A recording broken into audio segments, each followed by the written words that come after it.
താങ്കളുടെ ഈ ഇംഗ്ലീഷ് ഭാഷയിലുള്ള വൈദഗ്ധ്യം പ്രകടമാക്കുന്ന ഒരു പ്രസംഗം കൊച്ചി തേവര കോളേജ് നടത്തിയെന്ന് പറഞ്ഞു. മാത്രമല്ല വലിയൊരു ഓഡിയൻസിന് മുമ്പിൽ ഇംഗ്ലീഷിൽ പ്രസംഗം വെച്ച് കാച്ചിന്ന് കേട്ടു.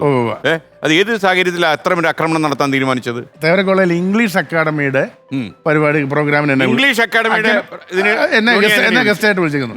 അപ്പൊ ഞാൻ വിളിച്ചപ്പോഴേ ഞാൻ അച്ഛനോട് പറഞ്ഞു, അച്ഛൻ എന്നെ ശരിക്കും മനസ്സിലാക്കിയിട്ട് തന്നെയാണോ? ഇംഗ്ലീഷ് അക്കാഡമി വിദ്യാഭ്യാസത്തോടെ വരിക. ഞാൻ പ്രിഡിഗ്രിക്ക് വന്ന എന്റെ ഇംഗ്ലീഷ് മാത്രമേ പോയുള്ളൂ, ആകെ പോയിട്ടുള്ളൂ.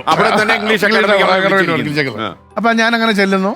ആദ്യം തന്നു എന്നെ ഈ പരിപാടിയിൽ വിളിച്ചതിൽ ഒരുപാട് സന്തോഷം. അപ്പൊ ഞാൻ വരുന്ന വഴിക്ക് നമ്മുടെ ഡ്രൈവറോട് പറഞ്ഞിട്ട് യൂട്യൂബിൽ നോക്കിയിട്ട് ഈ വേദിയിലിരിക്കുന്ന വിശിഷ്ട വ്യക്തികളെ, ഇപ്പൊ ഡിഗ്നിറ്ററീസ് ഓൺ ദ ഡയസ് അത് പഠിച്ചു വെച്ചു.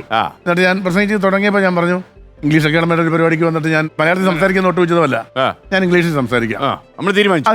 എന്നിട്ട് ഞാൻ dignitaries on the Diaz, students, you must have heard of Abraham Lincoln.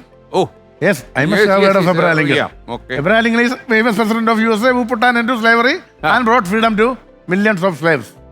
എല്ലാവരും ഇങ്ങനെ ഞാൻ പറഞ്ഞു, എനിക്ക് ഇത്രേ അറിയുള്ളൂ. അത്രേ അറിയൂ? 10ാം ക്ലാസ്സിലെ പാഠമാണ്. സാറൊക്കെ പഠിച്ച Abraham Lincoln president of America എല്ലാവരും പഠിച്ചിട്ടുണ്ട്. ആ 10ാം ക്ലാസ്സിലെ പാഠത്തിന് 10ാം ക്ലാസ്സിലൊക്കെ വരുമ്പോൾ നന്നായി പഠിക്കണം കേട്ടോ, ഇല്ല നീ കുടുംബം നോക്കട്ടോ എന്നൊക്കെ പറയുമ്പോൾ നമ്മൾ ഓർത്ത് 10ാം ക്ലാസ്സിൽ ഒന്ന് കാര്യമായിട്ട് പഠിക്കണമെന്ന് വിചാരിച്ചിട്ട് PS മാത്യു സാർ പഠിപ്പിച്ച ആ പാഠം മാത്രമാണ്, അതിന്റെ ആദ്യത്തെ പാരഗ്രാഫ് മാത്രമേ എനിക്ക് പഠിക്കാൻ പറ്റൂ. ഓഡിയൻസ് ഞെട്ടിയോ? ഭയങ്കര കൈയടി. പിന്നെ എന്താ വെച്ചാൽ എല്ലാം ഒരു നമ്മുടെ ആ ഒരു ഈ കഥകൾ പറഞ്ഞപ്പോ എനിക്ക് അത് യൂട്യൂബിലുണ്ട്.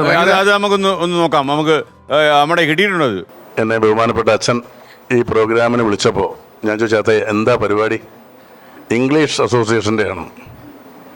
ദൈവമേ, ഇംഗ്ലീഷ് അസോസിയേഷൻ്റെ ഞാനോ? ഞാൻ വീട്ടിൽ പറഞ്ഞപ്പോൾ വൈഫ് നിങ്ങളെ ഇംഗ്ലീഷ് അസോസിയേഷനോ? മൂത്ത മോള് പറഞ്ഞു, അപ്പം പൊക്കോ, അപ്പന് പറ്റും, പൊക്കോ. ഇളയ മോള് പറഞ്ഞു, അപ്പം ധൈര്യമായിട്ട് അങ്ങോട്ട് പോകും, എന്താ കുഴപ്പം? എത്രയോ മണ്ടന്മാർ പോയി വലിയ വലിയ കാര്യങ്ങളൊക്കെ ചെയ്യുന്നു, പിന്നാണോ ഒപ്പനെ? പക്ഷേ ഒരു ഇംഗ്ലീഷ് അസോസിയേഷൻ്റെ ഒരു പരിപാടിക്ക് വന്നിട്ട് മലയാളം സംസാരിക്കുന്നത് ഉചിതമല്ല. അതുകൊണ്ട് ഞാൻ ഇംഗ്ലീഷിൽ പ്രസംഗിക്കാം.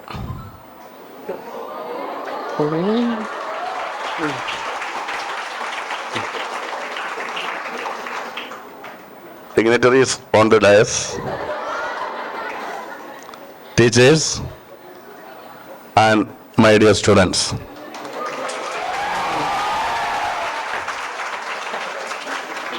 Dear students, Abraham Lincoln is famous president of USA who put an end to slavery and brought freedom to millions of slaves. ഇത്ര എന്നെ കൊണ്ട് പറ്റൂ. അത് സൂപ്പറായി. എന്തായാലും അവർ ഞെട്ടിപ്പോയി കാണും. ഡിയർ സ്റ്റുഡൻസ് ഉണ്ട് അല്ല എന്നൊക്കെ പറയില്ലേ, dignitaries on the Diaz, students, parents എന്നൊക്കെ പറഞ്ഞ് അവർ തകർക്കുമെന്ന് വിചാരിച്ചിട്ടുണ്ട്. അവിടെയാ കളി. ഇനിയിപ്പോ എങ്ങും പോയി ഇംഗ്ലീഷ് പ്രസംഗിക്കാനുള്ള ഐഡിയ ഉണ്ടോ? സാറിനറിയോ, അത് പറഞ്ഞ പോലെ ഇംഗ്ലീഷ് ഞാൻ എപ്പോഴും ഓർക്കും, ഇംഗ്ലീഷോടെ പഠിച്ചിരുന്നെങ്കിൽ ഒരു പക്ഷേ ഞാൻ ഒരു ഹിന്ദി പടമെങ്കിലും ഞാൻ ചെയ്താൽ. ഞാൻ ഈ CID മൂസ ഹിന്ദിയിലൊക്കെ എടുക്കാൻ ഗുഡ് നൈറ്റ് മോഹൻ സാറിനെ നിർബന്ധിച്ചിട്ടുണ്ട്. ഹിന്ദി അറിയാമോ?